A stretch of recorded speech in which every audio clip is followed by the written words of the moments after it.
মারাত্মক অভিযোগ মানুষের চেতনাবোধ এবং মানসিকতার অবক্ষয় নিয়ে। সকলেই ক্যামেরা নিয়ে ব্যস্ত, কেউই কারোর কাছে যায় না। প্রশ্ন, চেহারা মানুষের মতো হলেও তারা কি আদৌ মানুষ? জাতি হিসেবে আমরা এমনিতেই অনেক বেশি ইমোশনাল, তার উপর যখন কোনো ট্র্যাজেডি বা ক্রাইসিস মোমেন্টের মধ্যে দিয়ে যাই তখন সেটা লিটারালি সব লিমিটে ক্রস করে যায়। সো জাস্ট বিকজ আমরা অনেক ইমোশনাল জাতি, আমরা লজিক্যালি চিন্তা করি না, বিকজ আমরা মনে করি লজিক্যালি চিন্তা করলে আপনার মধ্যে মানসিকতা কম, আপনার মধ্যে দয়া মায়া কম। আমরা ইমোশন আর এমপ্যাথিকে এক করে ফেলছি। এমপ্যাথি থাকতে হবে, লজিক থাকতে হবে, ইমোশন অন্য জিনিস। আমাদেরকে রাজনৈতিক নেতাদের কাণ্ড জ্ঞানহীনতা দেখতে হলো। আমরা দেখতে পাচ্ছি একটা হট্টগোল তৈরি হয়েছে।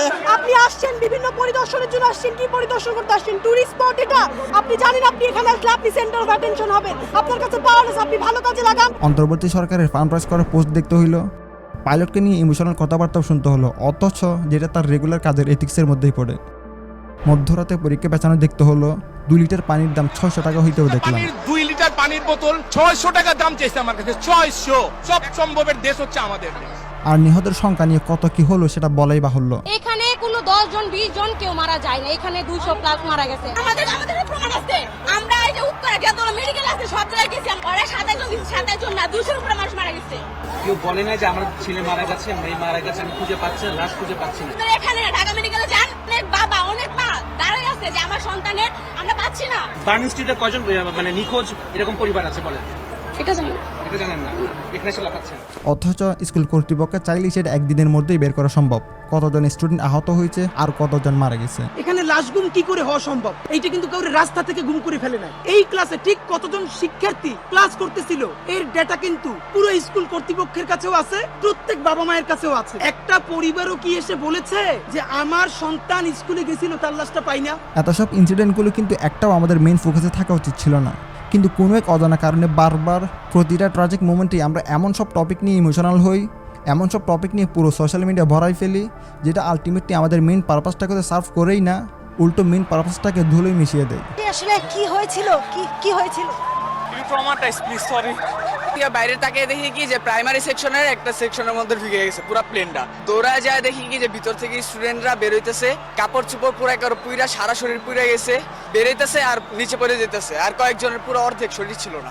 যেখানে আমাদের ফোকাস থাকা উচিত ছিল কি কারণে এই দুর্ঘটনাটা ঘটলো, এটা কি পাইলট ইরর ছিল নাকি বিমানের যান্ত্রিক ত্রুটি ছিল?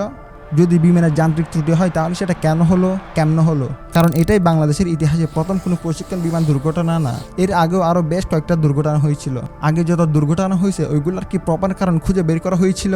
যদি হয় তাহলে ওই ভুল ত্রুটির পর কি কি নতুন স্টেপ নেওয়া হয়েছিল? যদি না হয় তাহলে কেন হয় নাই? নাকি লোক দেখানো কয়েক সদস্যের একটা কমিটি গঠন করার মধ্যেই সীমাবদ্ধ ছিল? এর থেকেও বড় প্রশ্ন, এত জনবহুল এলাকায় প্রশিক্ষণই বা হচ্ছিল কেন? এটা কি ঢাকার বাইরে কোনো ফাঁকা জায়গায় করা যেত না? অথবা বিমানবন্দরের পাশে এত জনবহুল এলাকা গড়ে ওঠানো হয়েছিলই বা কেন? আমাদের উচিত ছিল এরকম হাজারটা প্রশ্ন সরকারকে আর বিমান বাহিনীকে করা। এটাতে গেলে যে অঘটনটা হয়ে গেছে সেটার উপর বেস্ট করা প্রশ্ন, হোয়াট অ্যাবাউট আওয়ার ফিউচার? আমরা কি ফিউচারে এমন অঘটন ঘটার জন্য অপেক্ষা করে বসে থাকবো তাইলে? অবশ্যই না। এই ট্র্যাজেডি থেকে সরকার আর বিমান বাহিনী কি কি শিক্ষা নিল, কি কি পদক্ষেপ গ্রহণ করলো সেটা নিশ্চিত করার জন্য তাদেরকে প্রশ্নের উপর রাখতে হবে আমাদের সাধারণ মানুষকে। যেহেতু তারা নিজেরা তাদের দায়িত্ব পালনে ব্যর্থ হচ্ছে, সাধারণ মানুষকে জীবনের নিরাপত্তা দিতে ব্যর্থ হচ্ছে, সেজন্য আমাদের সাধারণ মানুষকে এনাফ প্রেসার ক্রিয়েট করে নিজেদের জীবনের নিরাপত্তা নিশ্চিত করতে হবে। আমার বলার কোনো ভাষা নেই। আমার মতো সারা দেশের লোক আজকে হতবাক। মা বাপদের আমরা কি জবাব, কি বলবো তাদেরকে? আমরা নিজেদেরকে তো জবাব দিতে পারছি। এবার দেশের এই ট্র্যাজেডি নিয়ে নিষিদ্ধ সংগঠনের চক্রান্তটা দেখেন। ছাত্রদের ভিতর ড্রেস পরে ঢুকে গেছি, 40-50 জন ঢুকে দিচ্ছি আমরা। যত পারেন ঢোকায় দেন, যত পারেন ঢোকায় দেন। রফিকুল তুমি মিউট করো। হ্যাঁ ভাইয়া, রফিকুল তুমি মিউট করো।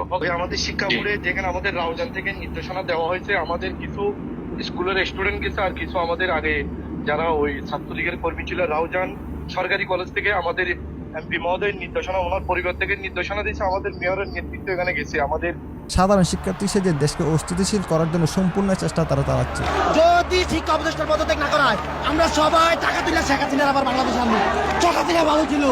এই সরকার যদি এই আন্দোলন, এই ছাত্র সমাজের দাবি না মেনে নেয় তাহলে কি হলো আমাদের দাবি? লাস্ট একটা কোট দিয়ে ভিডিওটা শেষ করতে চাই। When we blindly adopt a religion, a political system, a literary dogma, we become automatons. এর সিম্পল মিনিং হলো যে কোনো কিছুতে গা বাঁচানোর আগে আমরা যাতে আরেকটু চিন্তা করি, হোক সেটা নিষিদ্ধ সংগঠনের কোনো চক্রান্ত বা ন্যারেটিভ, কোনো রাজনৈতিক দলের ন্যারেটিভ, অথবা ন্যাশনাল কোনো ট্র্যাজিক মুভমেন্টে অসংখ্য অগণিত ইমোশনাল ট্র্যাপ, অথবা গোজনে গা বাসানো। বার্ন স্ট্রিটে কয়জন মানে নিখোঁজ এরকম পরিবার আছে বলেন? এটা জানি না। এটা জানেন না, এখানে এসে লাফাচ্ছেন। তো লাফাবো না। আমরা সবাই টাকা দিলে শেখ হাসিনার আবার বাংলাদেশ আনবো। শেখ হাসিনা ভালো ছিল।